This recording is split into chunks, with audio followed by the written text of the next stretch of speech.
What was Michael's passion in life? He really got the bug for music, and he was into beatboxing and rap and hip-hop. He was doing a lot of his own marketing, and he would sell tickets to people, cold sales. That's the way business was done, and cash businesses are always targets. A stranger walked up to him and simply shot him in the head. His car, his cash are gone. Did they find a clue that could lead to the killer? But it wasn't his DNA on the cigarette, but someone else's.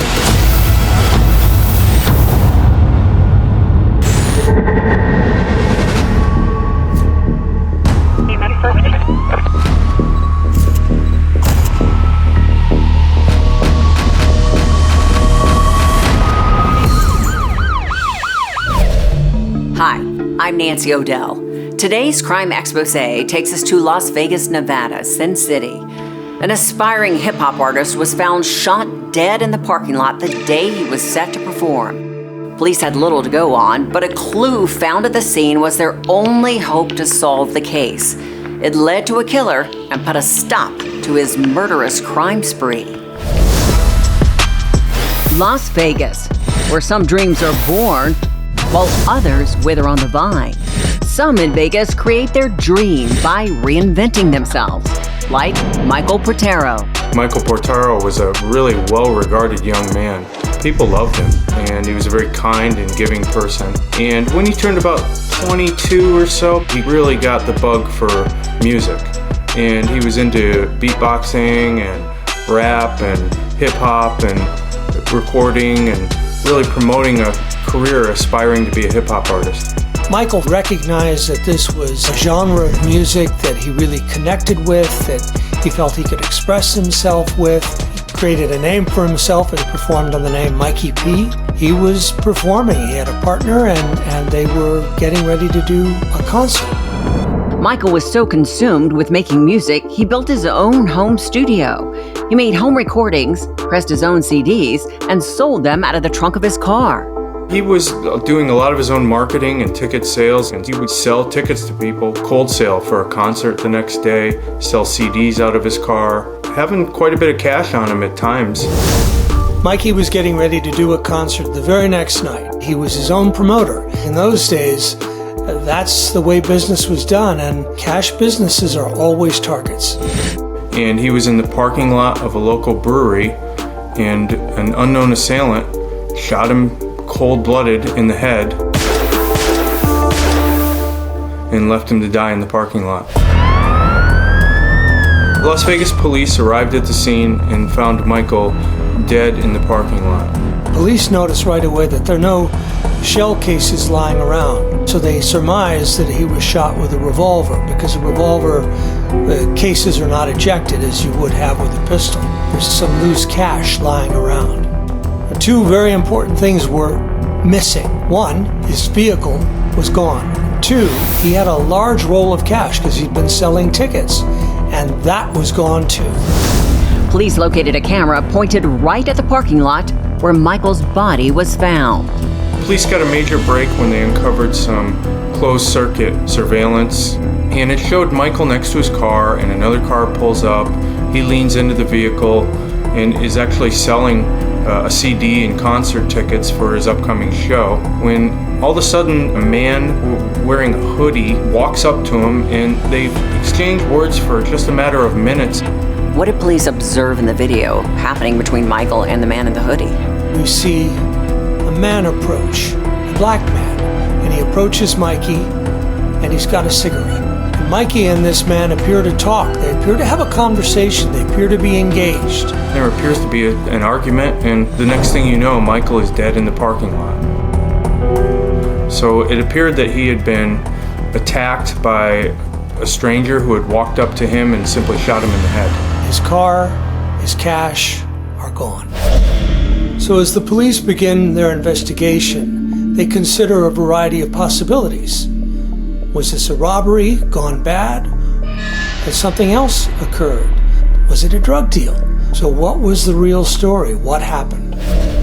Detectives searched the surrounding area for Michael's Nissan, hoping that it might contain evidence of the killer's identity. Within a day, the police found his stolen Nissan abandoned over in an adjacent North Las Vegas community where it was torched. And obviously the killer had stolen his car and abandoned it and tried pouring an accelerant in the vehicle and lighting it on fire, but the car was left largely intact. And this is a clue that this isn't just a random car theft, that whoever took that car was covering their tracks and doing all that they could in a very premeditated way to get away with murder. Cops had a murder on their hands and few clues as to a motive or who killed Michael Portero. It was a frustrating whodunit. What motives did police consider when investigating this murder? They did not have a lot to go on. They explored the possibility that perhaps he could have been involved in a drug transaction. He was observed leaning into a car just prior to the shooting. Also, his ex-girlfriend and he had parted ways, and she ended up dating an MMA fighter, so they explored the possibility that could this be domestic violence, some kind of love triangle, but as the investigation proceeded, they were able to rule both those scenarios out. Pretty soon the police realized that Mikey hadn't been involved in any criminal activity. This was no drug deal gone bad. But this young aspiring rapper with his future before him found dead on a sidewalk like this was shocking, even in Las Vegas, and captured the interest of people because they wondered, well, what had happened? How did this go down? It was a very high-profile story in Las Vegas because, it's your worst nightmare. You just happen to be in the wrong place at the wrong time. A good person who was living by society's rules, and someone just comes up and shoots him in the head in a parking lot. It's just such a shocking crime. Police were at an impasse. They looked for a motive but didn't yet have the full picture of what happened. They began to consider that perhaps Michael wasn't the only victim.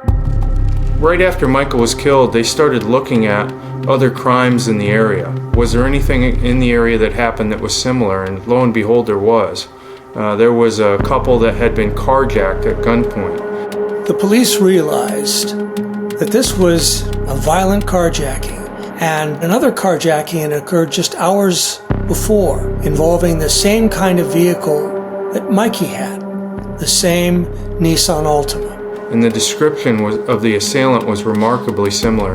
A black male wearing a hoodie, carrying a revolver, and it just seemed to line up. It was around the same time, in the same area, so the police really felt like these two events could be connected. Investigators didn't know who the man in the video was, but they now knew he was the killer.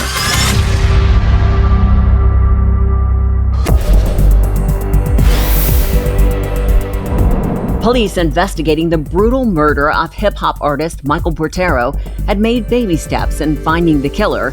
They had him on video, but he remained anonymous and free to roam the streets of Las Vegas, perhaps seeking out his next prey. Police wondered if the killer was part of the hip-hop community and knew Michael. Las Vegas is obviously the scene of the most high-profile hip-hop murder of all time, which is Tupac Shakur. And so the Las Vegas police investigators were very seasoned in this world. In 1996, Tupac Shakur was the undisputed king of rap. While riding in a car on the streets of Las Vegas with Suge Knight, the head of Death Row Records, Tupac was killed in a drive-by shooting. Cops believe the murder was driven by rivalries in the rap community. Now Las Vegas police wondered if Michael's murder was a similar scenario. With his connections to the hip-hop community, they certainly explored the possibility that this could be some kind of rivalry or disagreement within the music community. In the long haul, though, that was ruled out as well. Police had a grainy video of a suspect, but he remained an elusive phantom. And there was a cigarette recovered from the crime scene. If they could match it to the man who left it, it could lead to the killer. Las Vegas police really put a lot of their hopes on this investigation toward the cigarette butt that was found underneath his body. It appeared that it had fallen there at the same time as Michael was shot. It did not appear to be just some random item that happened to be there. It appeared to be related. The police had the cigarette examined for any DNA evidence there's a strong likelihood that it's going to leave behind evidence that will identify whoever was smoking that cigarette. And one thing police learned right away is that that person was not Mikey. It wasn't his DNA on the cigarette. And they entered it into the database. A DNA sample from the cigarette butt of known offenders did not get a match. However, that doesn't mean it wasn't a very valuable piece of evidence, because some old-fashioned police work, you can identify a potential suspect and then compare it to the DNA evidence secured from the scene, and really pinned all their hopes on trying to get an identification off that piece of evidence. Solving the murder of Michael Portero had become a race against the clock.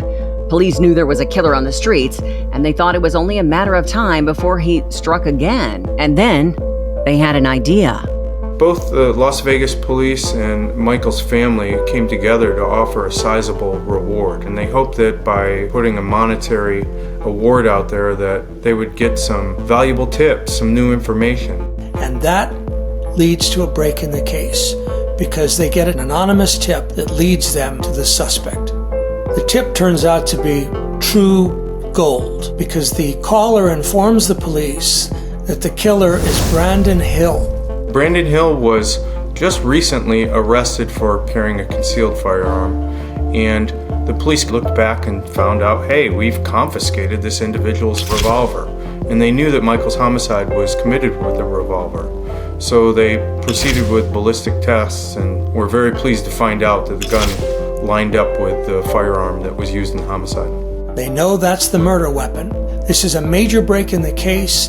They know they have their man. They know who it is. The challenge now is to prove that he is the one who not only had the gun, but used it to kill Mike. This case wasn't a solve it overnight type case. It was a kind of a whodunit for several months. And so the video surveillance combined with the tip, combined with DNA evidence, it was just a huge break for them to be able to really know that they had the right guy in their scopes. What else did police do to confirm that Brandon Hill was the killer? They had a witness to the second carjacking who got a pretty good look at the assailant, and after the police connected the dots on Michael's homicide, they did a photo lineup, and the victim of the second carjacking was able to confirm that it was in fact Brandon Hill who had robbed them at gunpoint. The police have most of the pieces of the puzzle, but there's still one important piece they need to be able to prove in court beyond a reasonable doubt. They have to prove that Brandon Hill killed Mike. So they turn to the evidence that can set this case on fire, the cigarette butt. They subsequently were able to get a DNA sample from Brandon. Then they cross-referenced it and confirmed that the cigarette under Michael's body had Brandon's DNA on it. So it was yet another huge fact in confirming that he was at the scene and, in all probability, the killer. Police now had more than enough to charge Brandon Hill with murder. They went to his apartment to take him into custody, and there they found even more evidence tying him to the murder. Police find a pair of sneakers with blood on them, and the blood matches Mike's blood.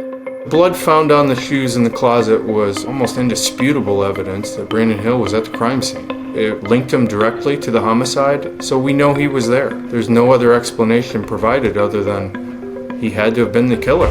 The blood on the shoes puts Brandon Hill at the scene of Mike's murder, and that puts the gun in his hand, the gun he's later arrested with. The cigarette trapped under Mike's body has Brandon's DNA, and now we know who the person is in the video talking to Mike just before Mike was shot and killed.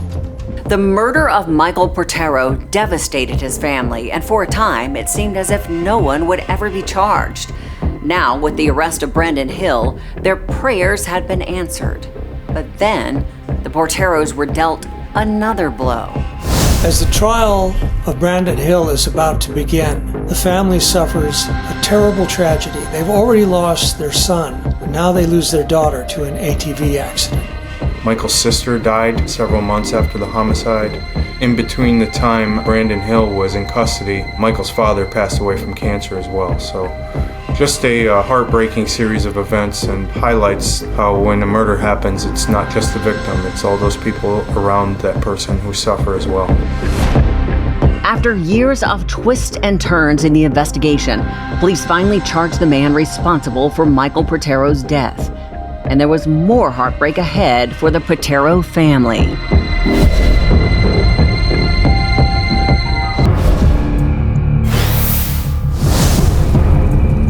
Four years after Vegas hip-hop artist Michael Portero was shot and killed, Brandon Hill finally went to trial for the murder. The case was solved because of determined Las Vegas police investigators and Michael's family, who never gave up. How did the evidence play out in court against Brandon Hill? The case against Brandon Hill was incredibly strong, and the jury had no trouble finding beyond a reasonable doubt that Brandon Hill had killed Mike, and Brandon was convicted of that crime. He was subsequently sentenced to life in prison. However, he was given the opportunity at parole after approximately 28 years. The Portero family, who had suffered the pain of losing a child, was grateful that the killer was being held accountable. But there was even more they had to deal with. It was just one obstacle after another for this family in their pursuit of justice. Michael's sister had passed away, his father had passed away, and then as this case proceeded through the system, his mother also was diagnosed with cancer. Just a snowballing effect of tragedy for the family. And for his mother, it was a commitment for life to get justice for her son. She was committed to fighting through this diagnosis and seeing her son's killer held accountable in a court of law. After the conviction, Cynthia's cancer goes into remission, and she finds renewed purpose in helping other people cope with grief. And she has had to suffer an incredible series of losses, but she finds solace and purpose in helping other people cope with grief, with loss. As so often happens in a high-profile murder case like Michael Portero's, after the verdict, people tend to move on and forget. But Cynthia Portero has not. She has continued to speak about her loss in seminars and authored a book about her grief and forgiveness in an effort to help others. Solving the murder of Michael Portero came down to the DNA evidence found on a cigarette. Without it, a killer would have gone free to kill again. Las Vegas police were determined to find Michael's killer and hold him accountable so he would never kill again. And now, it's time for today's Safety Spotlight. After the heartbreaking murder of Michael Portero, his mother, Cynthia, showed tremendous strength and was eventually able to forgive her son's killer. For many survivors of a crime, however, they experience various roadblocks which prevent them from moving forward. Many survivors of crimes experience mental health issues, including depression, anxiety, and post-traumatic disorder. But fortunately, help is available. You can contact the National Center for Victims of Crime at victimsofcrime.org. I'm Nancy O'Dell. For everyone here at Crime Exposé, please join us next time and stay safe.